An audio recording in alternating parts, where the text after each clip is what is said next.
Então, nessa aula, nós vamos discutir a questão que trata de competência e regime de colaboração. E esse é um aspecto que também, exemplo do que eu me referi no que se refere ao direito à educação, também remonta às origens do nosso país. No caso da Federação Brasileira, as aspirações federalistas, elas estiveram antes até de nós nos tornarmos uma república.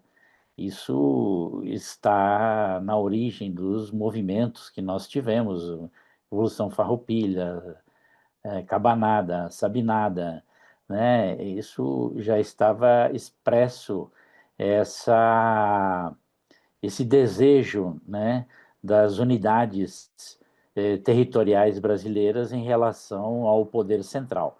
Então, o Brasil sempre almejou por uma eh, independência em relação à sua unidade de representação central.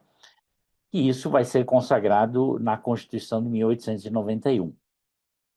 Pois bem, no caso da educação, evidentemente que vamos nos ater aqui àquilo que está expresso no artigo 211 da Constituição de 1988. É o artigo que exclusivamente trata sobre as responsabilidades de cada um dos entes federados sobre a oferta educacional. Embora no artigo 23 da Constituição tenha lá determinando como se deva ou se expresse um regime de colaboração que até agora não foi regulamentado. Bom, mas primeiro eu acho que seria interessante apenas uma menção conceitual àquilo que se chama, o que se considera, ou aquilo que o Brasil é similar ou a outros países. Nós temos, inclusive, poucos países ditos federalistas. Mesmo entre as nossas fronteiras, que nós dividimos com os países aqui que se nos circunvizinham, há países que são ditos federalistas, mas têm características federalistas distintas das nossas, né? A própria Venezuela é um país dito federalista, mas que tem características específicas. A própria Argentina, dita federalista, tem aspectos distintos do nosso, né? Então, o caso brasileiro é um caso sui generis, né? Inclusive em matéria educacional, onde eu vou chegar mais à frente. Bom, então o que seria a federação, né? Que é um pacto entre unidades territoriais que escolhe estabelecer uma parceria conformando uma nação, né? Sem que a soberania seja concentrada num só ente. Tá? Então, o princípio da soberania é compartilhada e deve garantir a autonomia dos governos e a interdependência entre eles, né? Na realidade, foi esse o grande conceito que se chegou ao longo da nossa história. Isso está expresso na nossa Constituição. Aí a RET nos mostra, né, as diferenças. A Marta Rett, que tem pesquisas muito interessantes sobre a questão do federalismo, né, o que seria a distinção entre o Estado federado e o unitário, por exemplo, o Uruguai. Né, o Uruguai, inclusive, é um Estado que se destaca, um país, né, que se destaca no aspecto educacional, mas é um Estado que tem domínio total sobre a oferta educacional. A unidade central tem domínio total sobre a oferta educacional. Então, o que caracteriza um regime federativo de unitário são as formas de distribuição da autoridade política. Então, estados federados são uma forma de dividir o governo verticalmente sobre a mesma população e o seu território, né? Então, isso é o que caracteriza as diferenças, por exemplo, comparando-se Brasil e Uruguai. E o federação e federalismo, né? O federalismo deve ser tratado como um conceito de valor, como uma recomendação e a promoção de apoio à federação, tá? A lógica das federações é o federalismo. Então, a necessidade de distinguir federação de federalismo é importante devido à existência de grande variedade na prática dos princípios federais dentro de cada federação. Foi isso que eu me referi. Os nossos próprios vizinhos aqui têm características distintas, inclusive na oferta educacional, não é? Argentina, Venezuela, o México também, que é tido também um país federalista, tem aspectos distintos na oferta educacional. Bom, isso de alguma forma essa questão já aparece no slide anterior, não é? Do chamado pacto de determinado número de unidades territoriais, né, para finalidades comuns, onde o governo central exerce um determinado controle e os estados complementam segundo essas finalidades e aquilo que foi definido pela Constituição Federal, né? Bom, a autonomia também é um aspecto importante, né?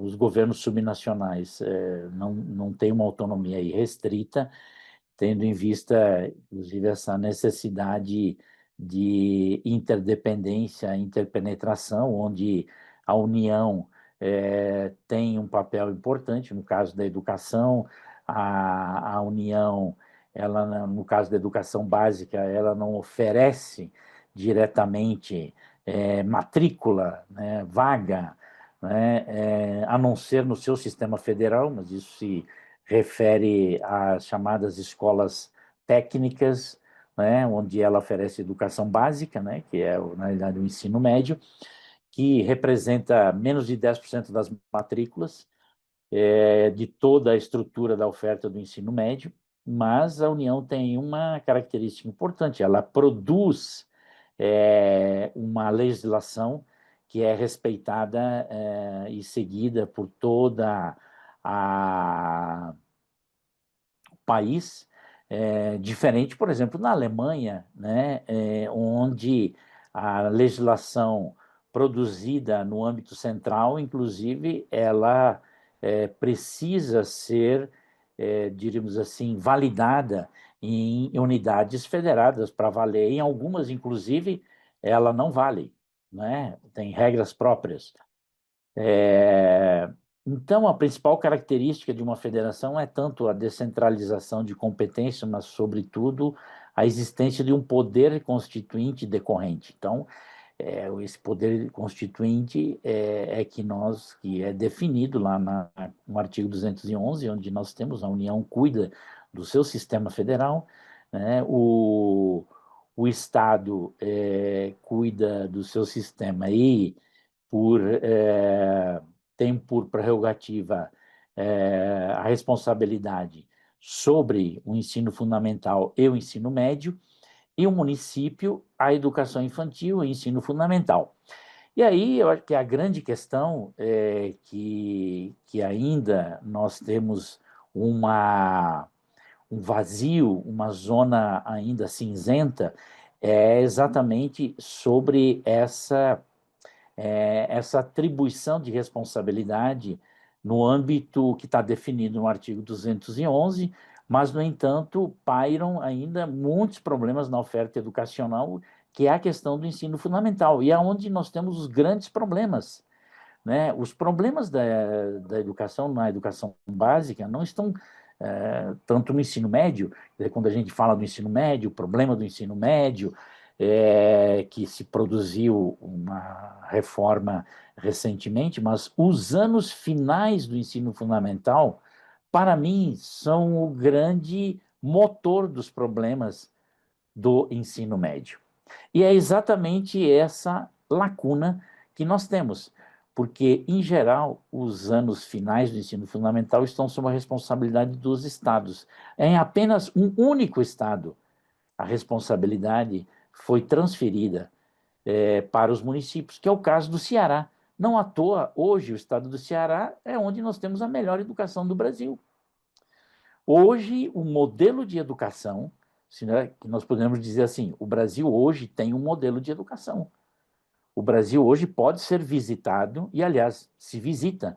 Nós temos várias expedições de estados brasileiros que vão ao Ceará, vão a Sobral, por exemplo, que é o ícone desse modelo, para verificar o que é que acontece com o Ceará. Uma das qualidades do modelo do Ceará é exatamente o fato de que o município é que cuida de toda a educação básica, né? Ou seja, cuida, desculpe, de toda a etapa que vai até os finais dos anos do ensino fundamental, né? Os anos finais do ensino fundamental. O Estado cuida do ensino médio. Então, isso faz uma enorme diferença, porque, como diria Ulisses Guimarães, as pessoas moram no município, né? Não moram no Palácio do Planalto. Quando ele promulgou a Constituição, ele falou isso, que é um aspecto muito importante, que reafirmou a Constituição do municipalismo, e que este é um aspecto que eu vou chamar atenção aqui mais um pouco à frente. É, Bom, então, a questão federalismo não é nem tanto a descentralização, é um ideal, né, que, na realidade, que promove, na realidade, essa atribuição de divisão do poder, a existência de questões que podem ser é, difusas, né? Não gerando concentração em uma ou em outra unidade territorial, né? Então, a lógica das federações é exatamente o que, antes de ser uma distinção semântica entre federação e federalismo, né, bom nós termos por pressuposto entendermos estas características, né? Então, esse é um aspecto é, que, que nós precisamos levar em conta na relação que se estabeleceu no Brasil ao longo dos anos. Bom, os tipos de federalismo, né? Eu estou correndo aqui em relação a alguns slides, porque eu creio que nas informações anteriores eu já dei conta de boa parte daquilo que eu quero transmitir a vocês. Bom, o que é que nós temos? Primeiro, um federalismo dual, né, um modelo original americano, da onde se baseou a Constituição brasileira de 1891, né?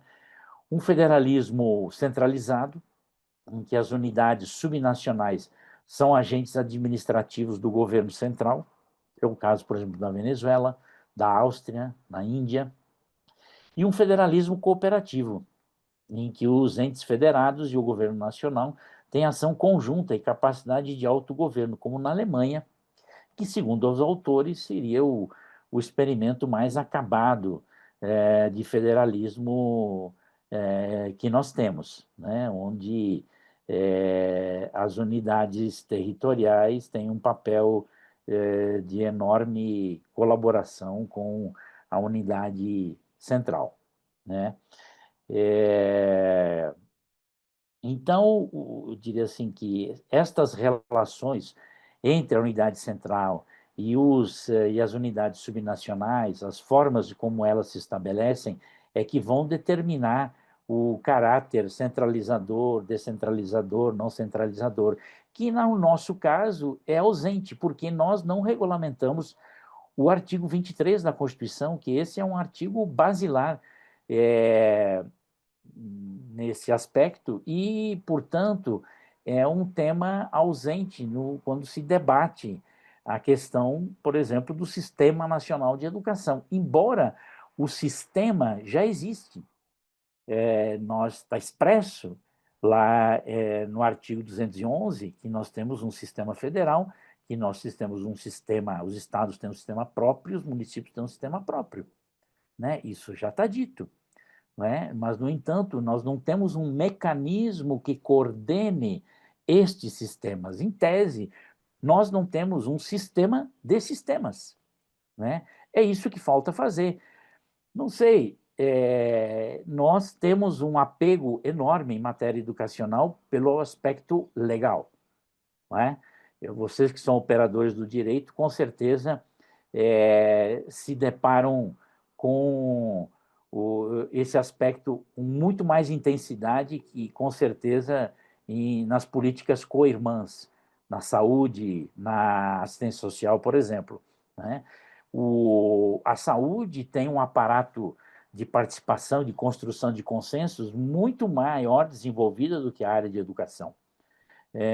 Embora, inclusive, não tenha mecanismos como tem a educação, que é o basilar que a saúde sempre lutou e continua lutando, que é o financiamento.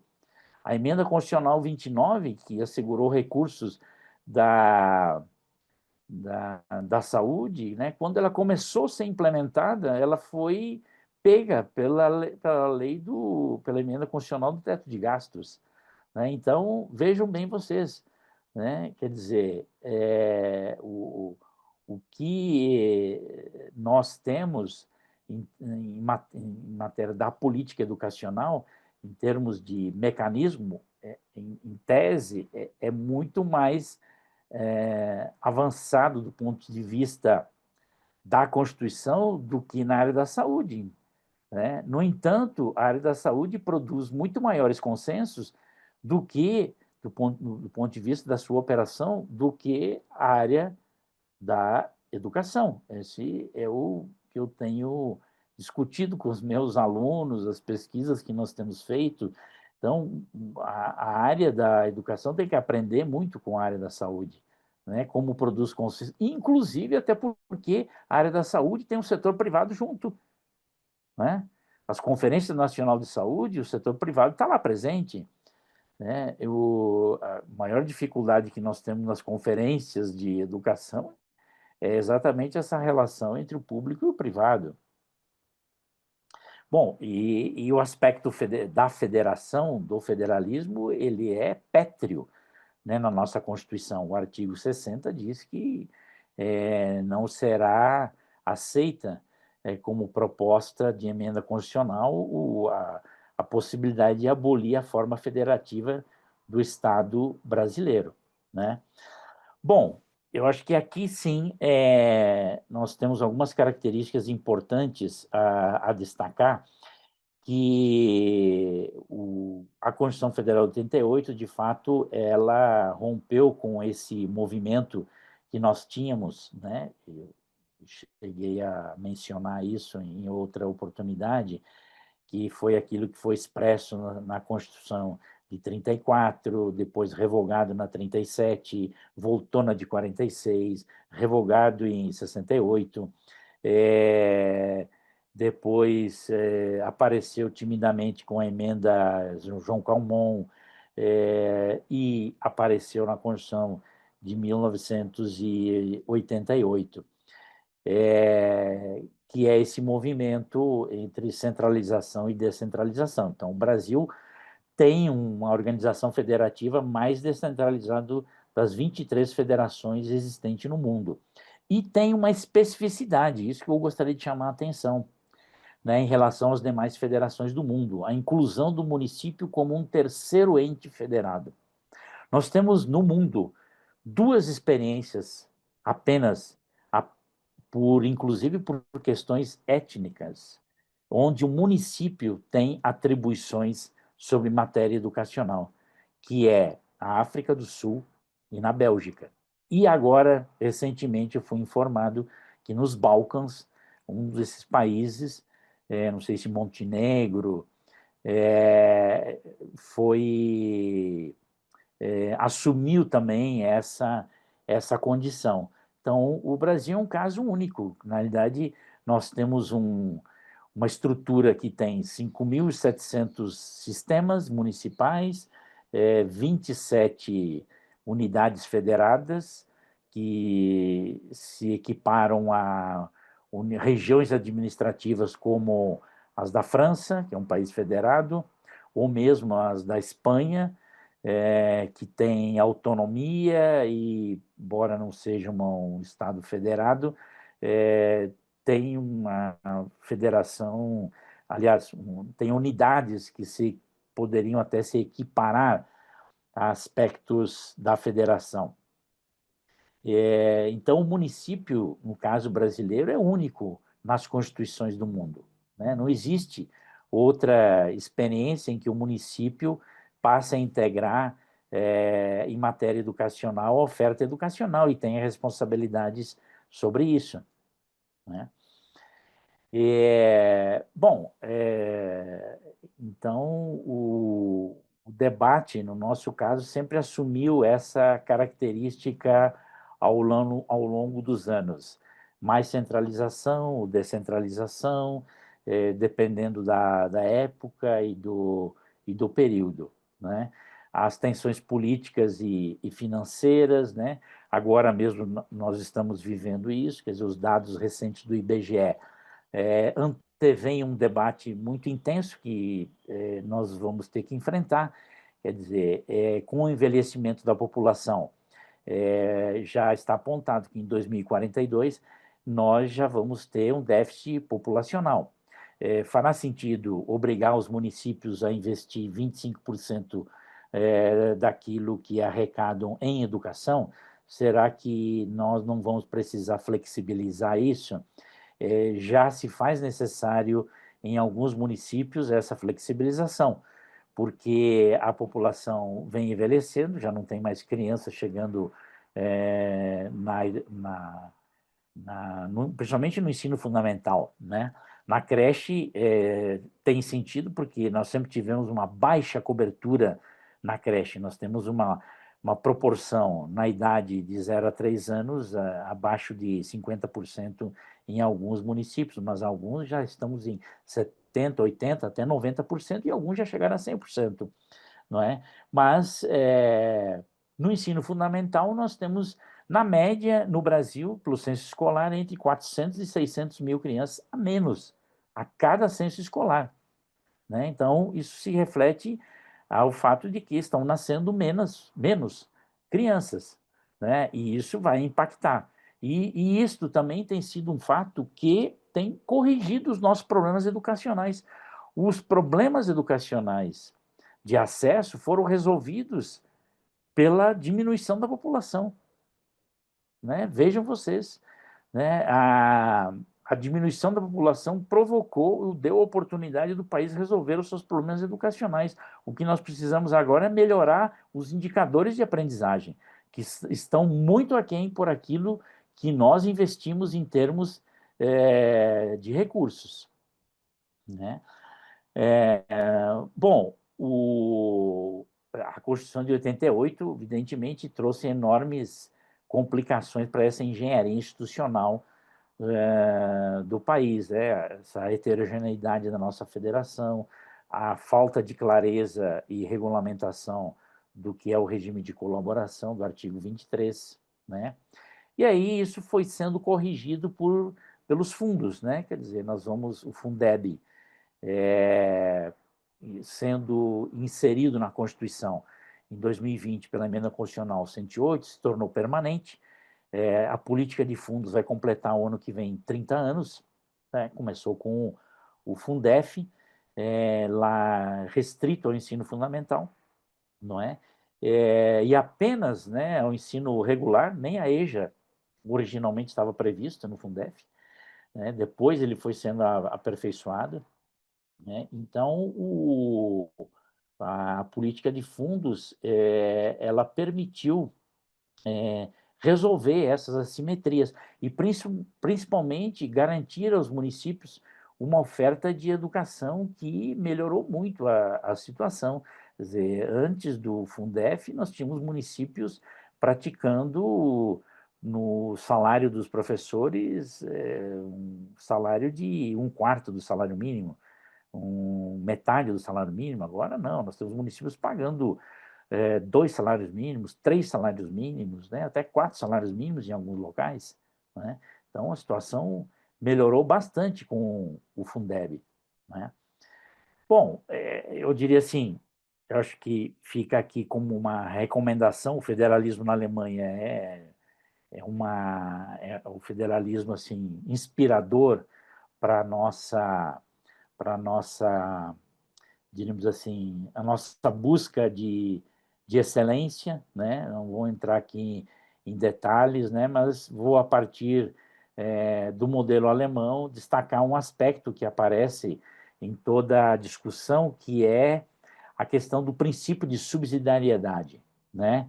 É uma ideia que consiste, né, na condução de, das políticas que se aproximam, ou que estão mais diretamente ligadas ao cidadão, né? E isso, evidentemente, tem um caráter, né, muito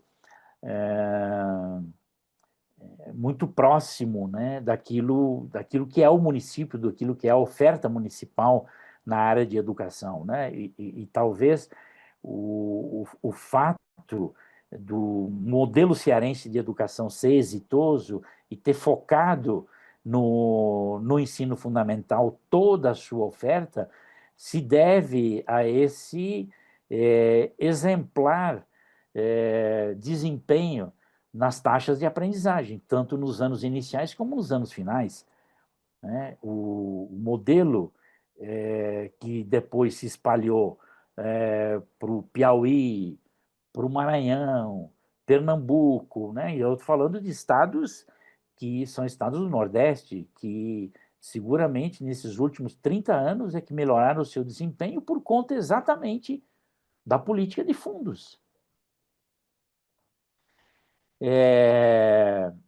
Bom, a subsidiariedade, então, ele é um princípio jurídico, né, que aparece de forma complexa, se prestando a interpretações tanto no sentido de um centralismo comunitário, né, quanto no sentido da autonomia das unidades subnacionais, né? E há, né, e vocês poderão explorar melhor isso nesse debate, se a Constituição explicita, né? Para mim, o Fundef e o Fundeb, na realidade, eles preveram essa possibilidade de, de cultuarmos, né, esse princípio da subsidiariedade no âmbito da Constituição Federal de 1988. Então, os artigos 211, 212, 213, né, e essas emendas constitucionais originárias, 14 a 96, a 53, a 108 de 2020, na realidade, tem uma afirmação do princípio da subsidiariedade, né?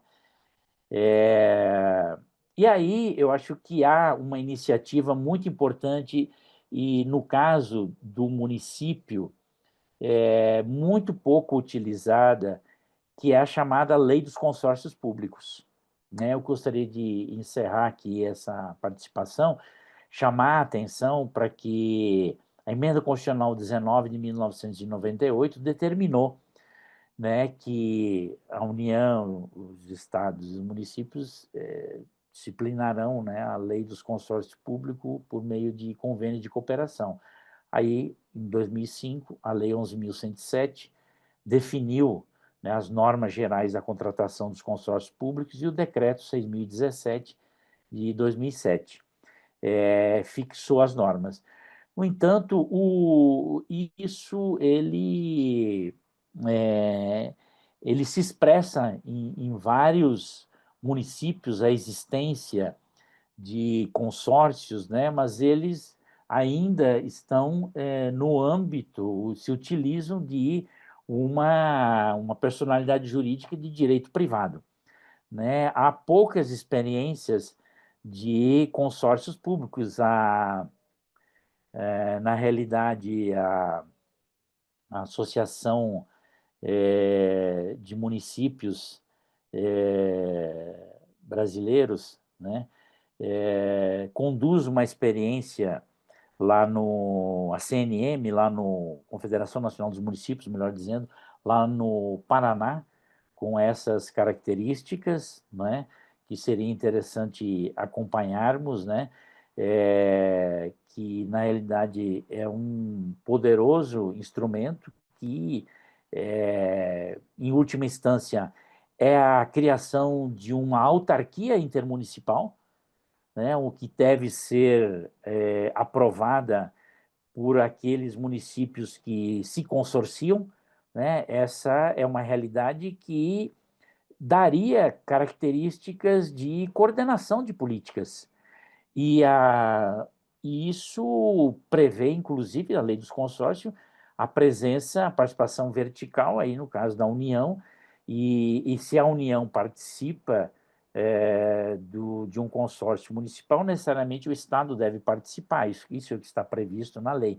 Então, eu diria assim que nós temos um poderoso instrumento, né, criado, né, previsto pela Emenda Constitucional 19 de 1998, que é a chamada a Lei do Reforma do Aparelho do Estado, que trouxe inovações, redefiniu as funções do Estado, né, redefiniu a função, inclusive da educação. A educação é função pública, porém não estatal, né?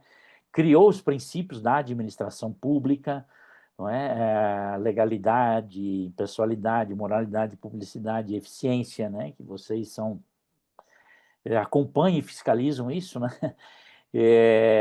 E essa lei dos consórcios, eu diria assim que, infelizmente, ela não teve grande penetração entre os municípios. Eu considero que é um poderoso instrumento de cooperação, né? Que, evidentemente, que envolve um desprendimento, né? No caso dos municípios, que tem que abrir mão de certas coisas, e isso poderia ser utilizado para várias atividades no âmbito dos serviços educacionais, não é?